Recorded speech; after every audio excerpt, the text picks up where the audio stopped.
Okay, we can get started.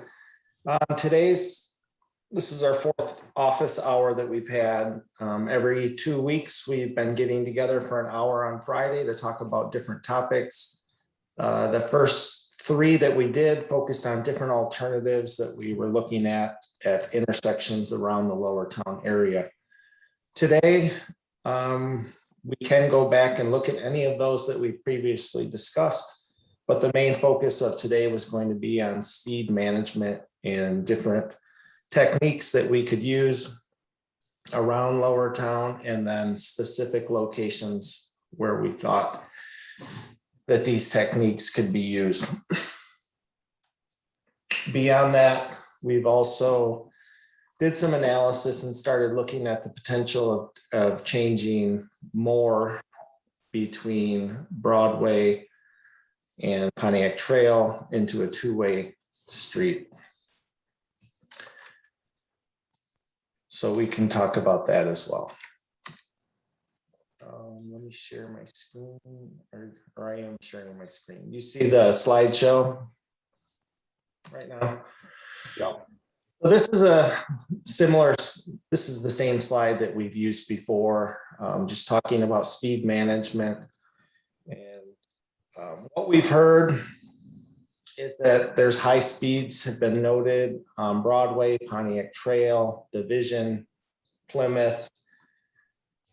Another area that we may have heard about high speeds, Trevor, we also looked at that area.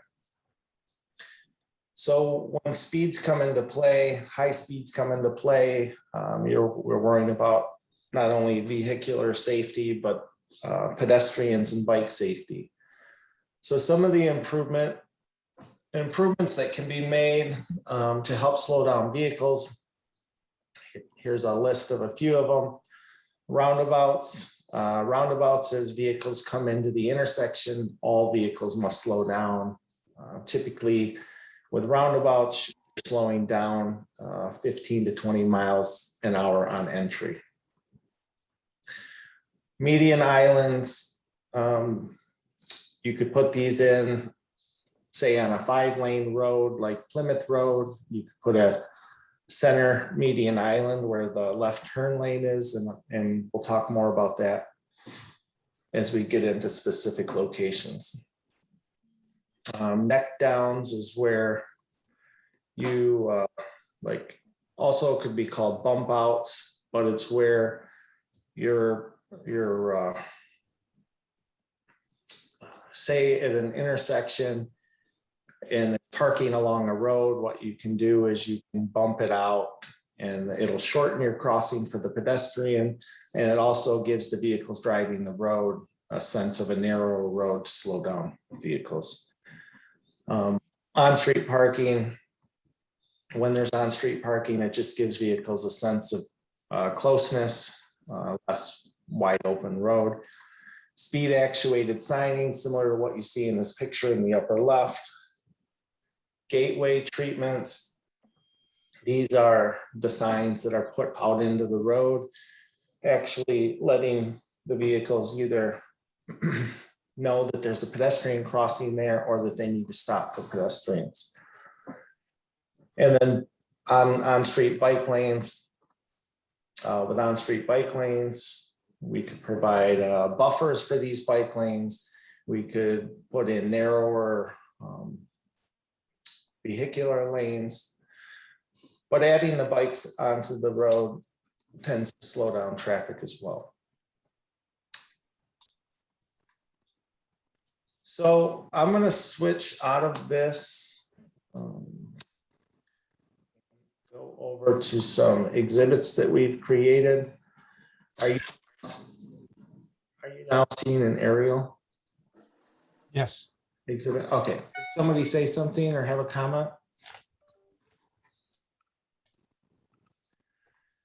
All right. So what we've done is we've taken these routes that we've talked about, or that we've heard have high speeds, and are and looked at what could we possibly do, what's currently existing.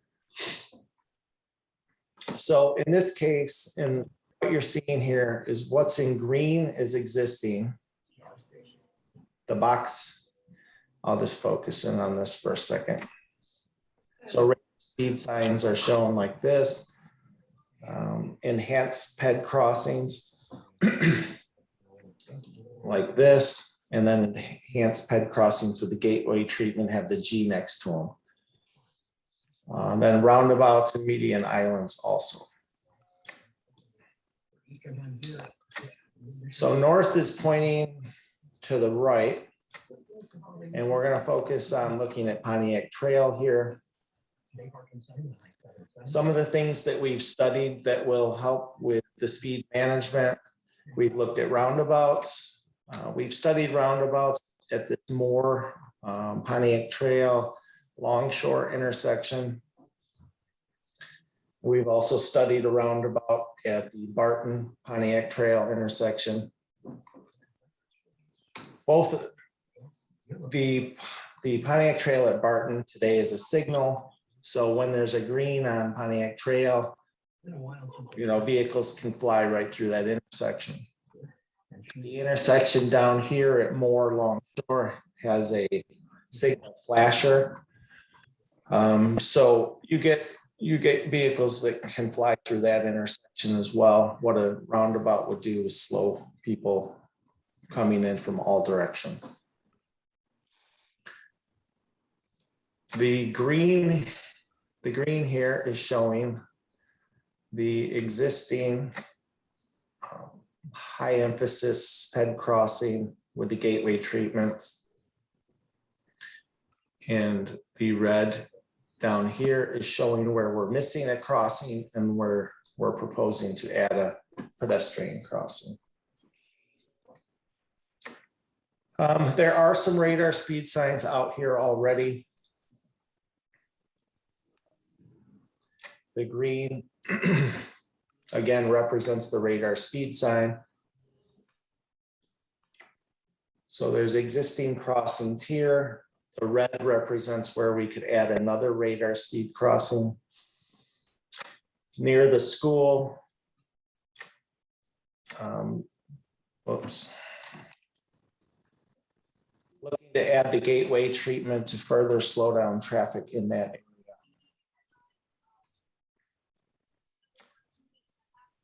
So that's the southern part of Pontiac Trail.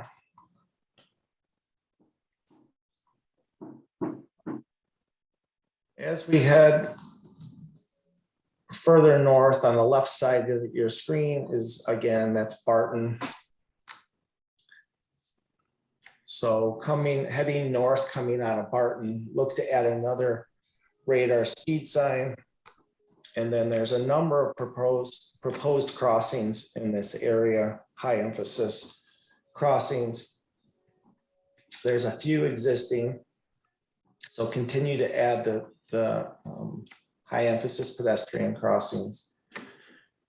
And then as you get up into the area where there's the new developments coming in, there are developments both on the west side of the road in this treat area, and there's developments on the east side of the road that are in where this brown is, and then also where all the trees are. So a thought in this area is to get the driveways from these developments to align with each other. Currently, I think the site plans show the driveways not aligning and they're offset. So if you could get a single intersection there, this could be another good spot to put in a roundabout, which definitely slows traffic down. Yeah, that's built fully already there. On the west. Yeah, this west one is completely built. Yes, the one on the east, the site plan doesn't have their drive lining up with that. So the thought is for future, if you're looking to further slow down traffic in this area, get that to be a single intersection instead of a bunch of T intersections. What's being built through here is it's a wider 3-lane section where with a center left turn lane. The thought of this symbol here is Wherever there's opportunity, put in a center median. This would allow a refuge for pedestrians to be able to cross. We do not have the exact layout of what everything in this area looks like. And we haven't figured out totally where the best opportunity would be to put in a median through there. But by putting in a median, it's going to narrow down what vehicles see coming through here. The thought is they're only seeing a 12-foot lane instead of a big 36-foot of pavement through that area. With a bunch of developments and new developments in here, also adding in the gateway treatments as you're coming into that area. And then the roundabout that we've been looking at for the longest time in this study is at the north end of the trail. Coming in from outside of the city limits, there's higher speeds out this way. And then you tend to get drivers coming in at high speeds from the north, and as the speed limit decreases coming into Ann Arbor, they're still at that high rate of speed. So what a roundabout would do here would definitely slow people down as they're getting into the city. And then the idea is to keep them at this lower speed as they come down Pontiac Trail. So looking for input on Pontiac Trail, other thoughts, things you would like to see, things you don't want to see. Any input here? Well, I've lived on Pontiac Trail since 1996. And, the first thing that happened was when they took off the street parking, our speeds doubled overnight. And so we put in the bike lanes whenever that was, and it's been high speed ever since then. The on-street parking really did help a lot to create this kind of neighborhood street vibe versus what we have going now, which is really a highway. And anytime after the rush hour is over, I got 40 to 60 miles an hour in front of my house till 3 in the morning, And so we've asked for additional enforcement, which occasionally occurs. I don't know how you're going to get the space for a roundabout at Barton and Pontiac. I know that was pushed about. There was when we tried to get North Sky, Trinitas, and so on to help pay for that as part of their developer amenities, kickback program, whatever's going on there.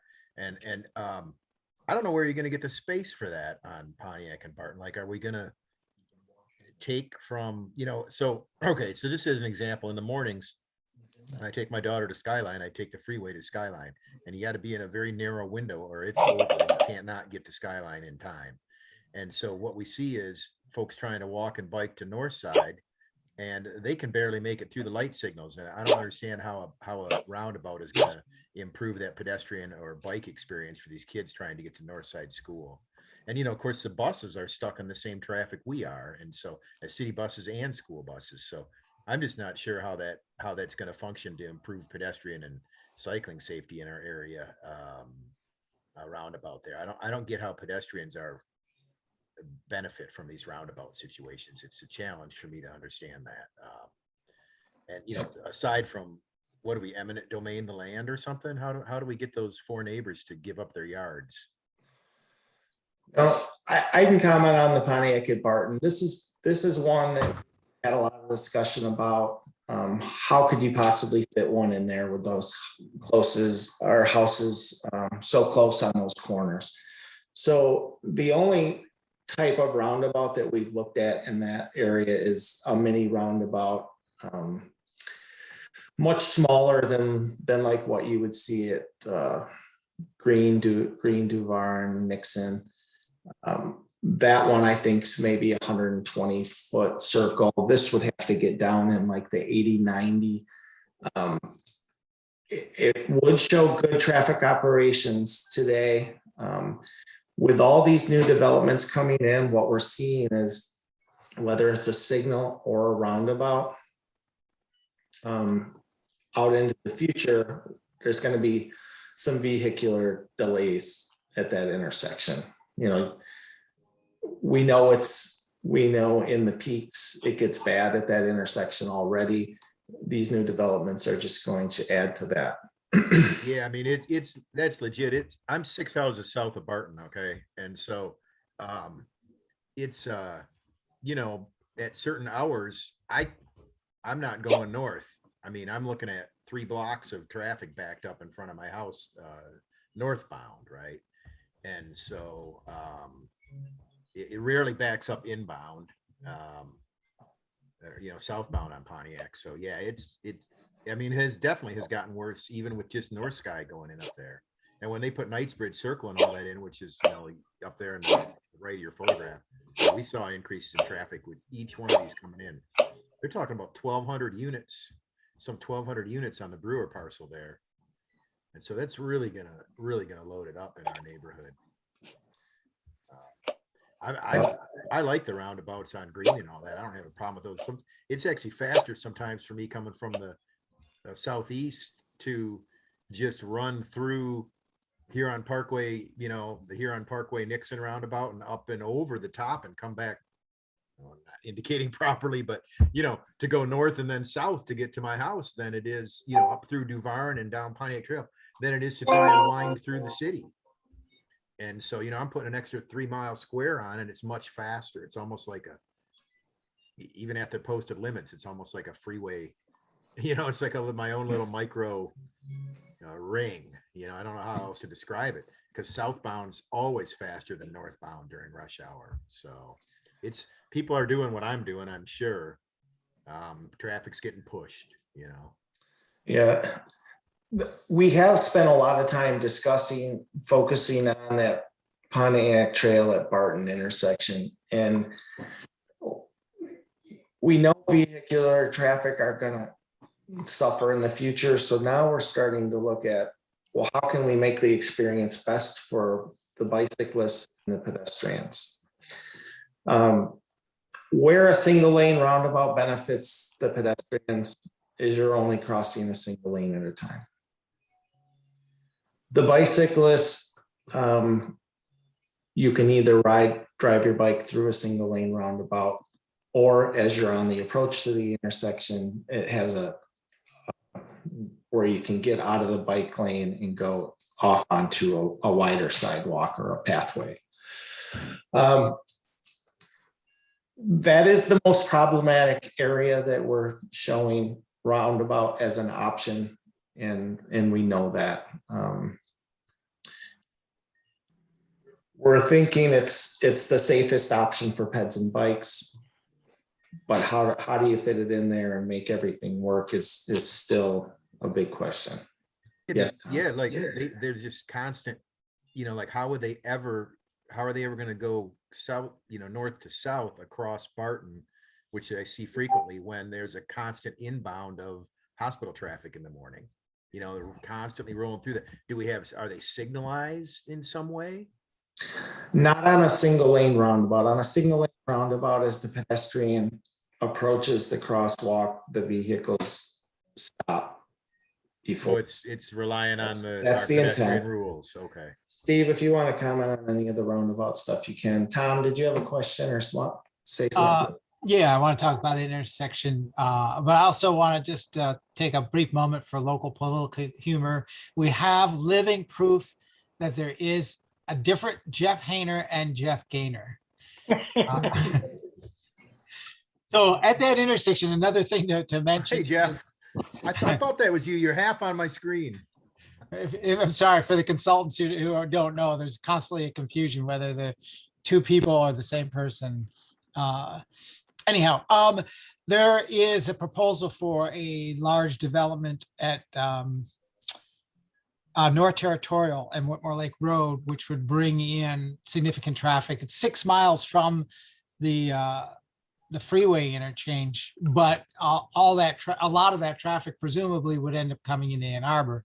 So whether it comes in through 23 or down Whitmore Lake Road, if it comes down the Whitmore Lake Road, then it's, you know, another large amount of traffic coming in that direction into that intersection.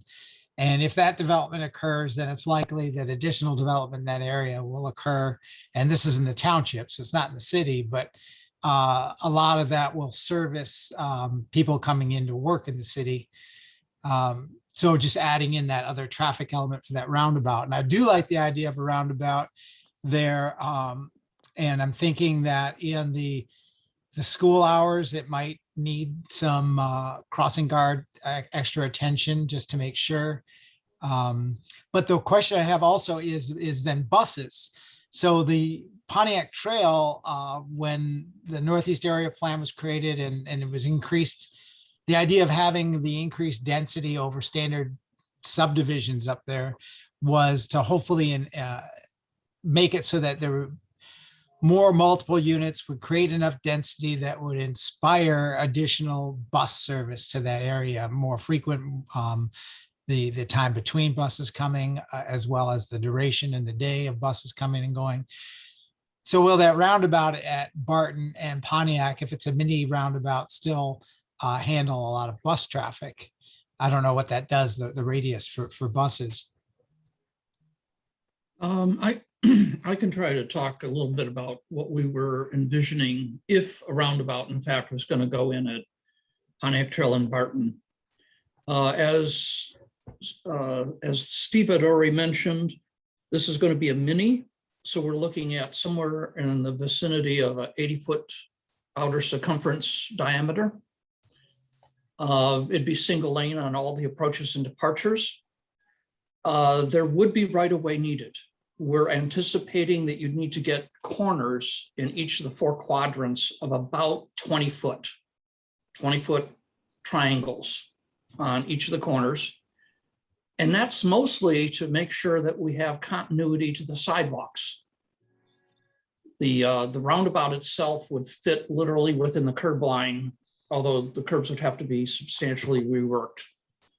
So the corners are basically for sidewalk purposes. If anything, because of the way the intersection is currently being jammed with that the conflict between the southbound and people coming off the freeway and coming eastbound in the morning, if anything, a roundabout would tend to favor southbound traffic. And the reason it favors it is the way the right-of-way rules work in a roundabout is that you're supposed to yield on entry to people that are already in the roundabout. And because of the counterclockwise flows, that means the traffic from the north coming southbound, they tend to get into the roundabout before the eastbound people do. And what helps mitigate all that is that there's still a certain number of left turns and right turns that help create gaps in what otherwise would be a steady flow on the different approaches. So for example, if somebody had approached westbound and that southbound vehicle is not sure if they're going to kind of do the equivalent of going straight through or making a right or left turn. If they were in fact making a right turn, that would still provide a hesitation on a southbound entry. And with that hesitation, then an eastbound vehicle can get in. So just the right-of-way rules of a roundabout is kind of a self-enforcing, people need to take turns. And because everybody's moving particularly slow, and Loveland had also mentioned the desired speeds of a roundabout, and he said it was somewhere between 15 and 20. That's for actually normal sized roundabouts. When you go into minis, we're actually talking more in terms of maybe only 12 to 16 miles an hour. So with everybody down to that pace, it doesn't take much of a gap for a vehicle to slide in and make its way through. So there's very little wasted time in a roundabout, especially under capacity conditions. Now, that's not to say that there's not going to be backups. Of course they will. This is especially in the future traffic volumes, it's certainly going to stretch the capacity of any kind of a roundabout, let alone a signal. We believe a signal will also fail in the future. But the nice thing about a roundabout is that when it's not the peak, it will work very well. And we know also that based on actual crash experiences, one-lane roundabouts are safer than traffic signals. So congested or not, this is probably going to be the safest option for the community. But I see it, there's a hand up. Yes, hi, this is Jan Adams Watson. I live on the corner of Pontiac Trail and Barton Drive. And I'm pretty upset to hear something about taking some of my yard away from me. And I want to know, is this really what you think is the best option? There's 4 houses here.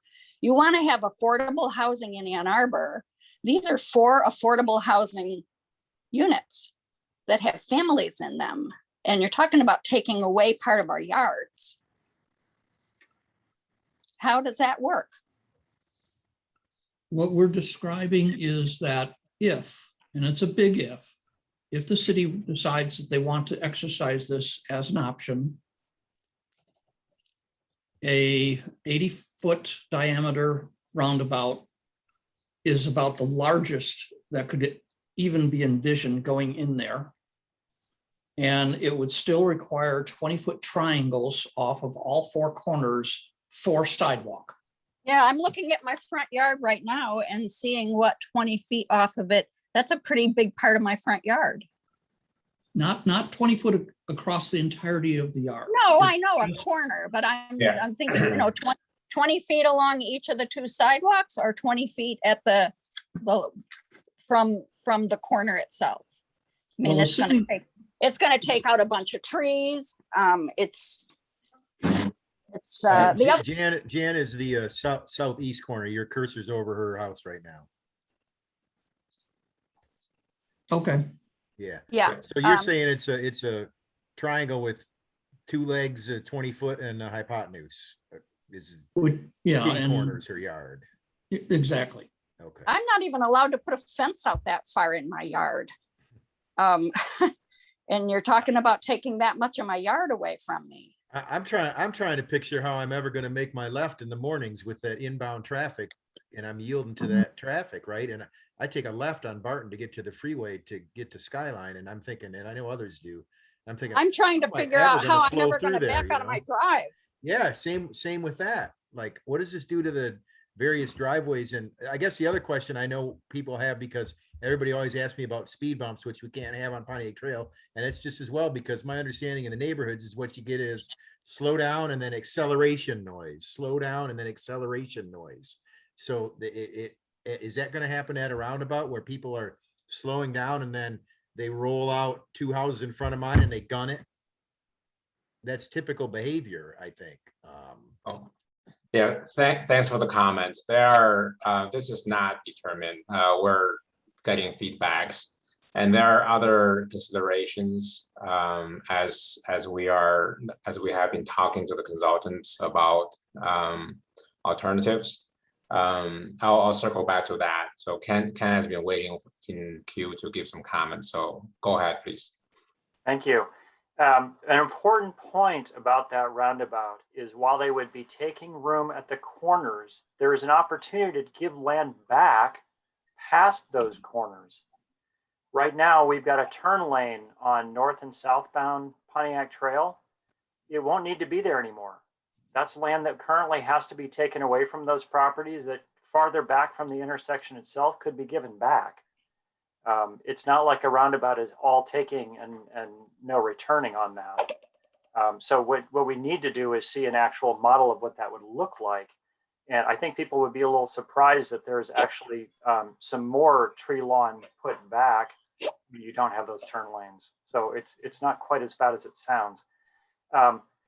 Buses on many roundabouts, I've seen them all over Europe. They work fine. The only thing you have to have is a mountable center section, and that buses get through it no problem. as a cyclist, and primarily I go through this intersection as a cyclist, people don't realize that that traffic signal and the way the detection works on that, almost always cyclists are red light. Almost every single time, even when there's nobody else around, nobody on the side legs, you get a red light at that intersection. It's the way the detection works. It's been reported, but the city doesn't really, hasn't fixed it, at least. I know by my scooter now, I get the same thing in my moped. I don't have a problem with the, at Nixon and Huron Parkway, the roundabout there, I walked through that hundreds and hundreds of times. I worked very close by to that. I walked through that roundabout to get to Carpenter Brothers, very close by to work. And people yield to pedestrians there, no problem. And you would expect that particular roundabout to be horrible for people yielding, and it's not an issue at all. People yield, no problem. As a cyclist going through roundabouts, I love them. They're terrific. I'm an adult. I'm not a kid, but as an adult going through a roundabout like that, absolutely not an issue. It works just fine. Really, I think in every way except fitting it into that cross section, a roundabout's a terrific idea there. Just in every way I can think of, that's a terrific thing. Jeff pointed out making his left turn to get to the expressway in the morning. He is the one who would actually be opening up gaps for other travelers that way, because he wouldn't be blocked. Other people would be blocked, and he'd be able to go through and would give a gap to other people as he went through. So it's just in every way I can think of, that's a good thing to do there. Well, if I have to, you yield to the left though, right, Ken? I mean, I see what you're saying, but don't you yield left? And so there's people headed southbound wouldn't be crossing your path. People headed southbound are going to the hospital. They'd be going straight through. No, it's the Barton inbound. Yes, I know that. Yeah. And they're mostly headed to the hospital. Through. They're mostly headed to the hospital, Jeff. I mean, that's where most of this traffic goes in the morning. Right. I'm on the corner. Too, but This is Jan Adams Watson. I'm on the corner and I see what the traffic patterns look like in morning and evening rush.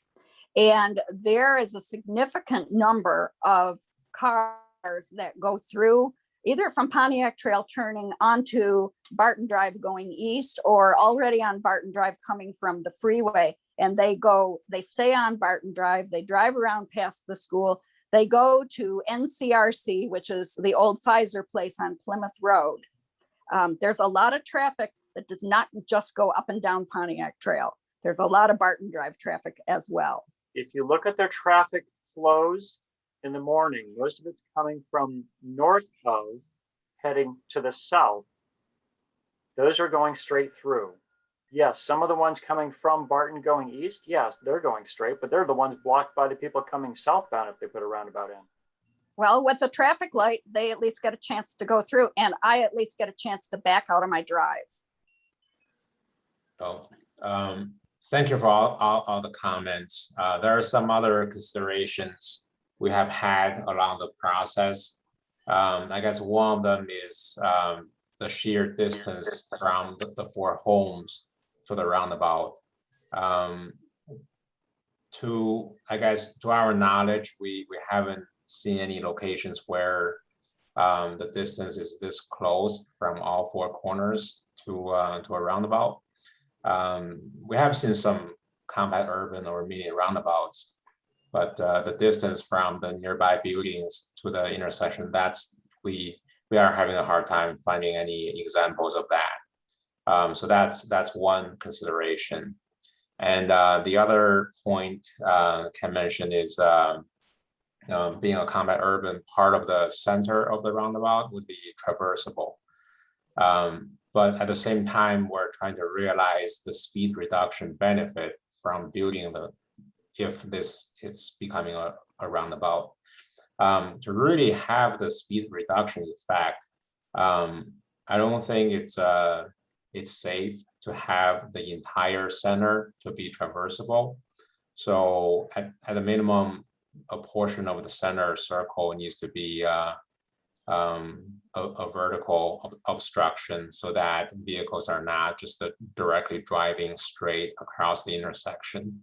So whether that can be accommodated with the dimension or not, I guess that's something else we can get some input and talk about.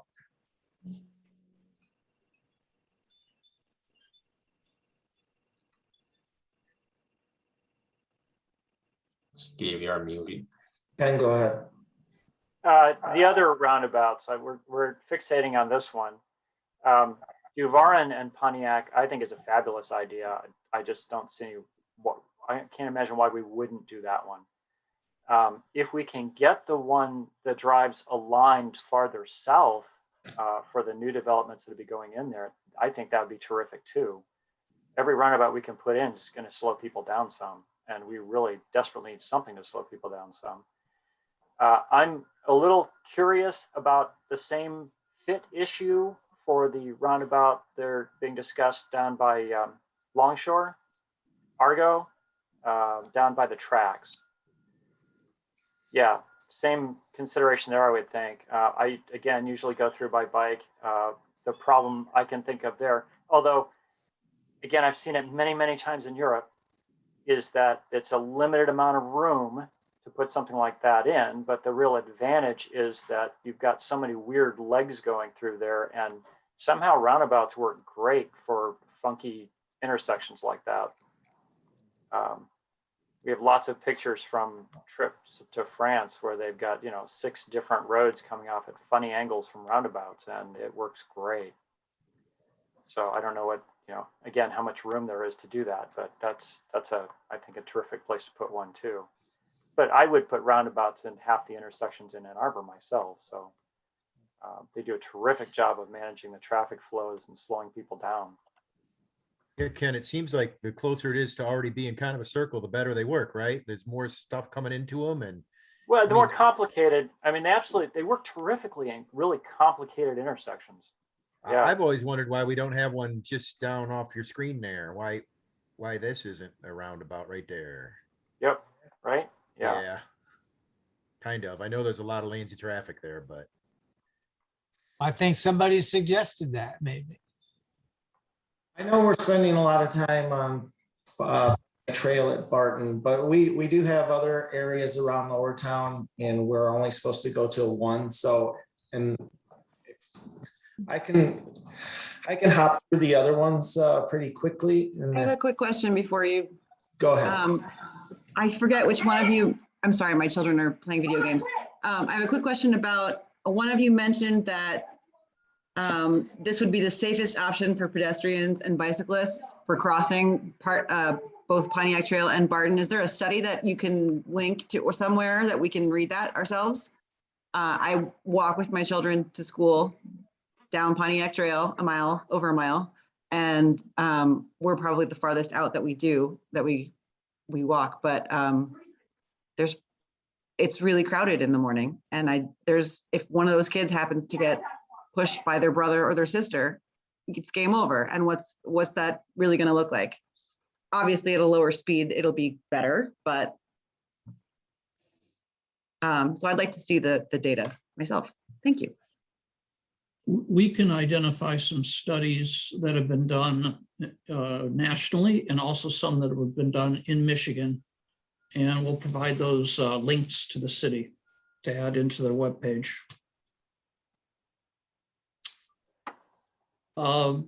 Steve, just to quickly deal with these other suggested roundabout locations, could you let me share my screen for just a second?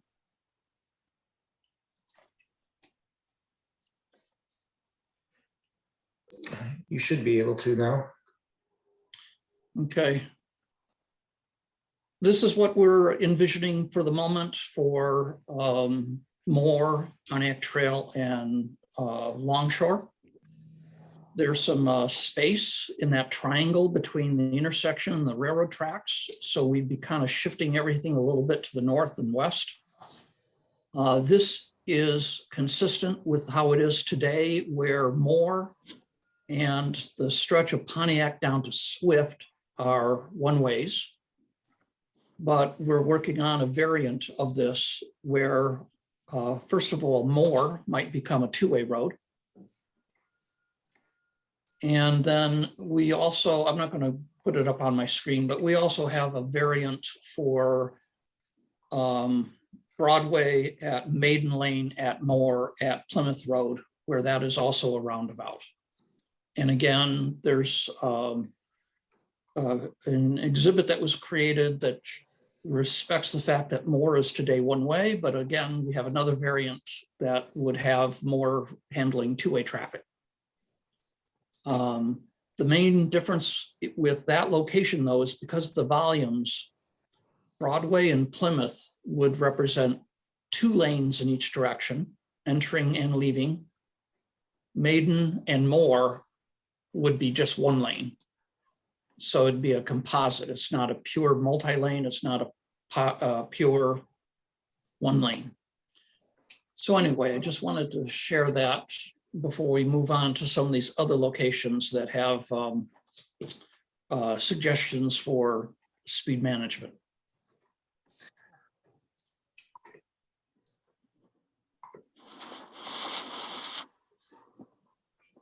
Okay, I'm gonna hop back into these exhibits that were created. This one looks at Trevor. Trevor today has some speed humps, and one of the recommendations here is potentially adding more speed humps.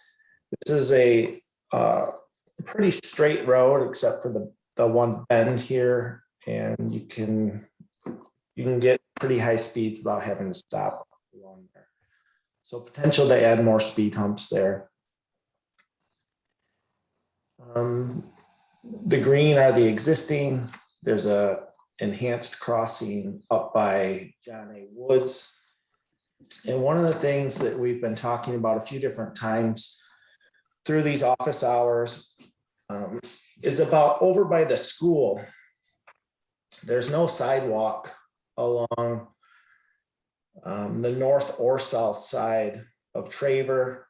So we looked at an option that would narrow down the road and add a sidewalk in some area that would be taken away from the road to get just complete the sidewalk network. So there is a connection from John A. Woods all the way down to Barton. And then there's already high emphasis crossings all at the Barton Trevor intersection. So just a few things there. If anyone has comments on Trevor, let's hit them now before we move on to the next. Sure. The intersection of Barton and Trevor, it's a 4-way stop now. In commuter hours, you often see people running that stop sign, like trying to get 2 cars through at a time.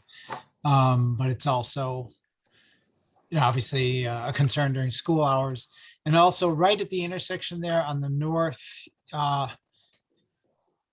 looks like I know the school wanted a little drop-off lane. One of the least safe things a lot of us residents believe is the school using that as a drop-off zone.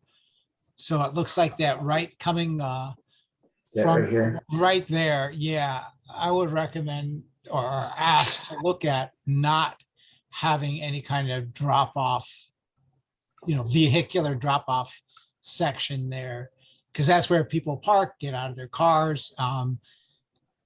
It's really not, the school should provide a different drop-off area than right there at the intersection. As part of our road safety audit, we did a very extensive study of the school. And we have identified the fact that they need a drop-off area, but I would certainly agree with you that that is not the location. We did in fact identify a different location on the school property that would be accessed off of Pontiac Trail as making the most sense for providing that kind of a loading zone area for parents that would get them off of the roads into a controlled environment that would be a great deal more safe for getting parents to pick up and drop off their kids. But again, it was it was basically to the west of the school and it would have access off of Pontiac Trail. Again, we agree with you that this is not the right location for a loading zone for the parents.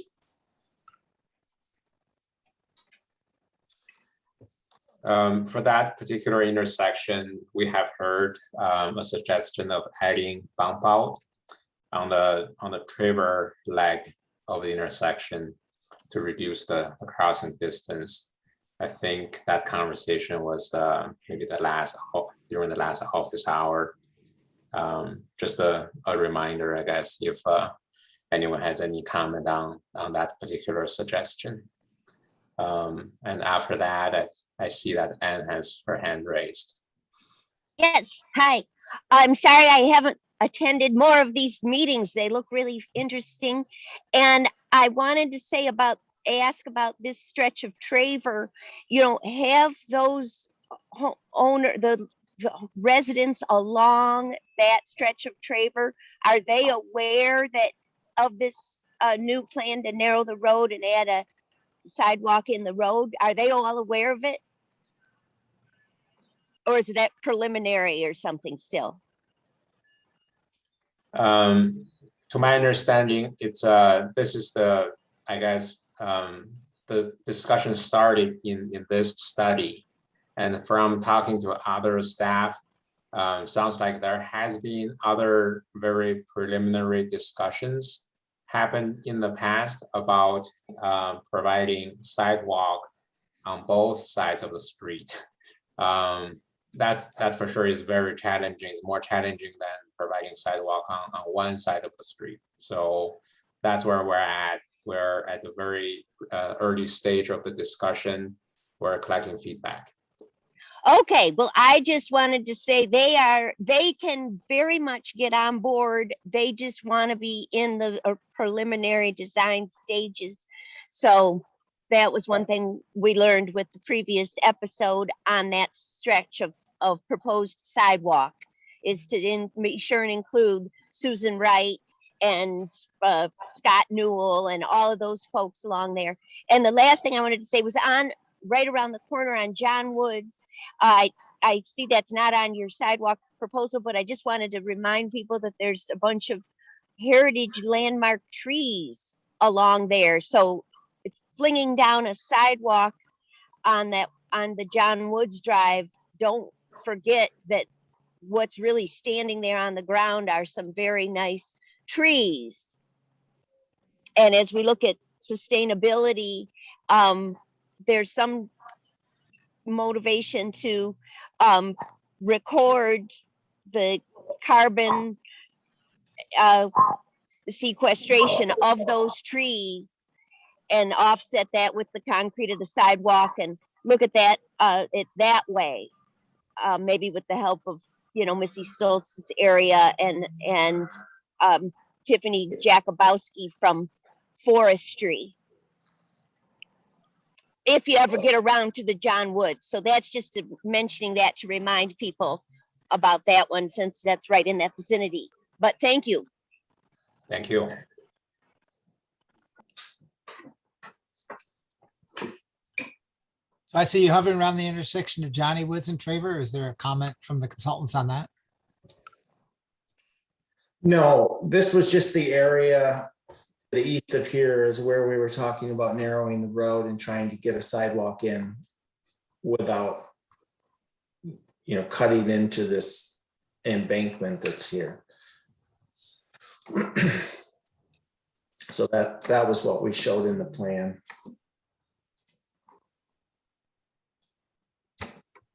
That was this area. I'm going to keep moving on since we are down to 10 minutes. I'm going to look at now Plymouth Road.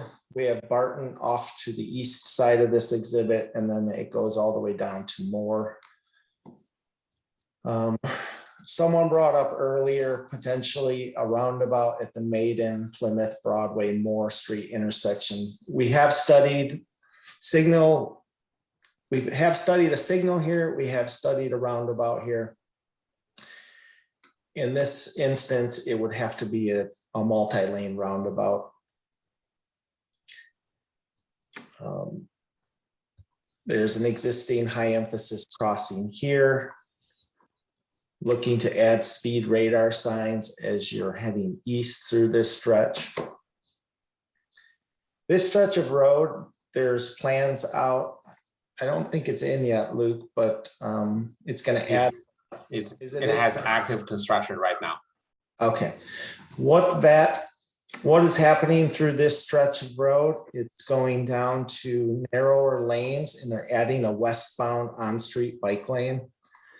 So that's actively happening. That's not part of our recommendation since we knew that was already coming in. But what we are recommending, it's down in this area where it's going to be 5 lanes with a center left turn lane. Where possible, we thought the center left turn lane should be turned into a hard median, grass median. And then also a lot of discussion has happened throughout the study process about putting a bus stop back in over here where it used to be. If that happened, then we would add a pedestrian crossing here, and we look to add the gateway treatment. Heading westbound, look to add the speed radar sign again, and then at the Barton intersection, there are existing high emphasis crossings along all 3 lanes. There's a question. There was a previous question about how about mini roundabouts at Traverse side streets instead of speed humps.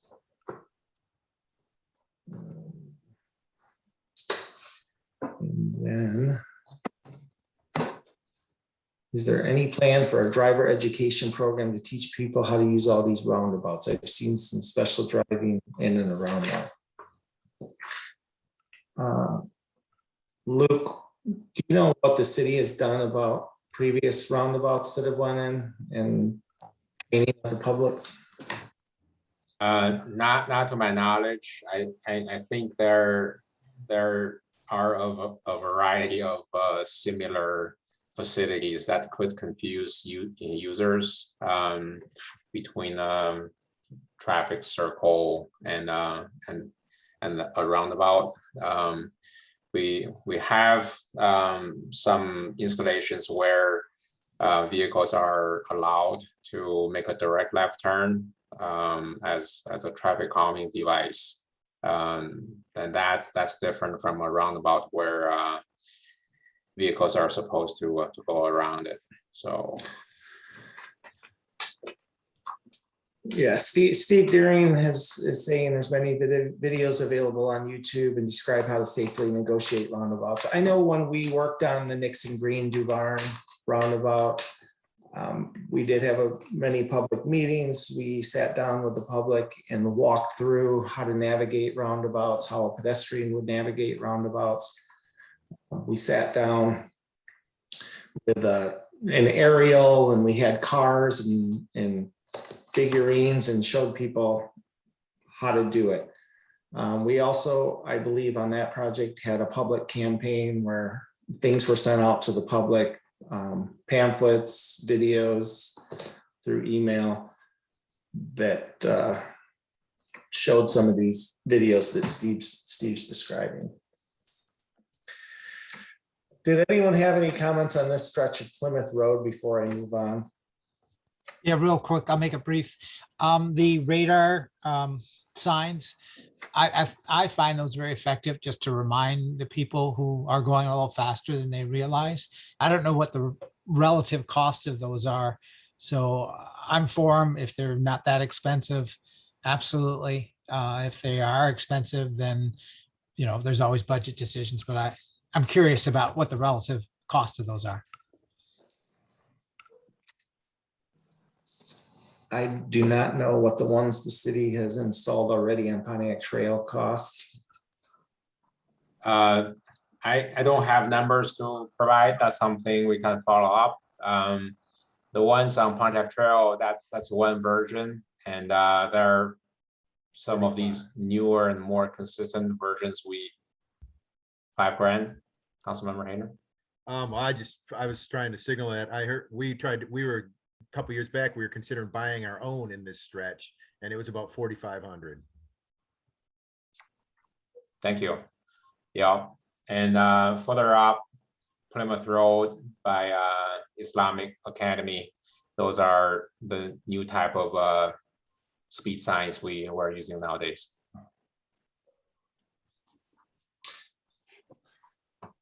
Okay, I'm gonna move on since I have two more to get through. We also looked at division, and I'll zoom in here. So the green represents the existing, so there's high emphasis crossings. The red represents opportunities. In this case, this is up at Catherine, which is the southern limit of our job. But this is showing putting a bump out here, just narrowing down the cross section. Then you would begin the parking after the bump out at the intersection. It reduces the crossing width. Green again, existing, there's a bump out at this intersection. High emphasis crossings all along this road. Another potential at Kingsley for a bump out. And in this area, we've heard as you're approaching the Broadway Bridge, we know coming down this hill at Division, speeds are high. This is a high crash area. We've looked and discussed in some of these past meetings, public meetings, all the different alternatives and things we've been looking at this intersection. I'm not going to get into that today, but a couple things for speeds.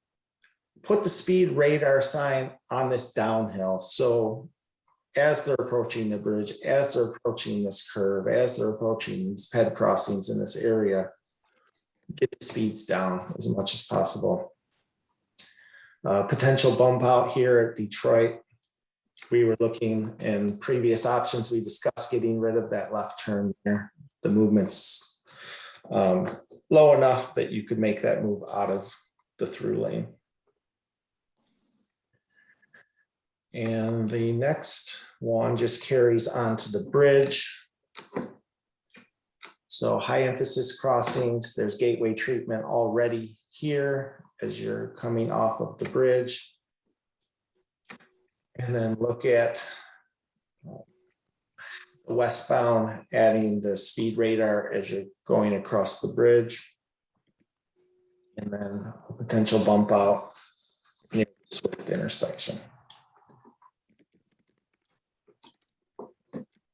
So further thoughts on anything we've talked about, any of these new exhibits, final comments? Kirk Westfall has his hand up. You want to speak? Hi, thanks. With regard to the potential improvements for heading down toward the Broadway Bridge, the speeds are pretty crazy. I know there's been some talk of possibly long-term reverting that to two-way like they have with First and Ashley. I'm assuming that any of the improvements that we're talking about would not preclude that from happening at some point in the future. I guess that's my first question. And the second is, some folks had the idea of closing Cary just to improve, simplify that area. And I'm wondering what you thought about that. What I'll say is we have noted that the idea of converting Division to two-way has been brought up. That was not something that we had come up with in our study or that we spent a lot of time digging into. We just had noted that it has been mentioned it would be something outside of this study. One of the options we did have was closing off Cary. We had, I think, 4 different alternatives that we had in this area where we were looking to reduce the number of conflict points by closing off different roads and just simplifying the whole area. And that was a whole nother presentation we did. I think we spent an hour just on this location. But what we did in some of those alternatives is as they're coming down the hill, we could make this it's more of a right turn to get onto the bridge and really have to slow traffic down coming down instead of this big sweeping high-speed turn onto the bridge.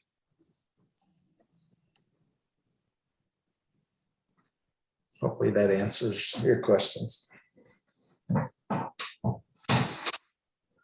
Yeah, thank you. And it seems like the traffic volumes on the Broadway Bridge don't warrant 4 lanes, but I guess that's a separate discussion.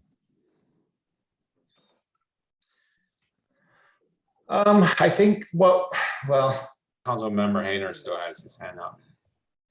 okay.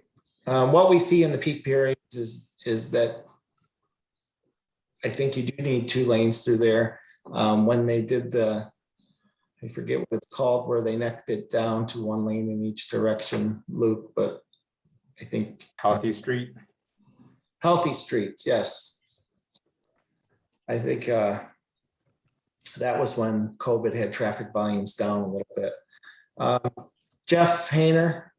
Since you have this up and we're talking about this, I mean, obviously we all know that there's about to be a big development right there on that site that's going to enter and exit only off of Broadway Bridge. And so I know that you have to take that into account. And I guess the other thing I'd say, and this is just a general thing, it's not really an engineering thing, but a lot of folks up on the north side who live on the other side of the river here, we feel that it's we're very isolated. We're very susceptible to traffic buildup and being cut off from the rest of the community without making big ways around it. And so Broadway Bridge is closed for some reason, or neck down like it was for Healthy Streets. You're not coming from downtown. You're not getting home, especially during rush hour when Main Street's backed up all the way northbound. And so when you talk about taking Cary out of the situation, which is a loop up onto the Broadway Bridge and these other streets, I guess I just want to point out that, setting aside the railroad, I mean, the parts of the north part of the town in my ward are isolated in many ways. And we find it very frustrating. Unfortunately, I have a type of job where I have to drive. I have a truck, and I have to plan around these various rush hours and peak times and so on. So I'm not taking that half hour or an hour out of my workday and out of my hourly wages. So I just want to share that we do feel sometimes cut off from the rest of the community out here, being on the other side of the river as we are. So.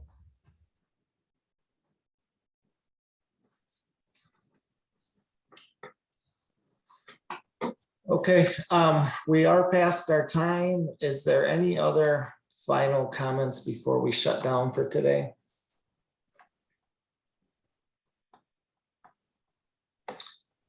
I do want to thank the crowd for coming out today. This is our best show yet, so. Do you want to announce the public meeting? It's going to be on September 23rd. The project will have its final public meeting.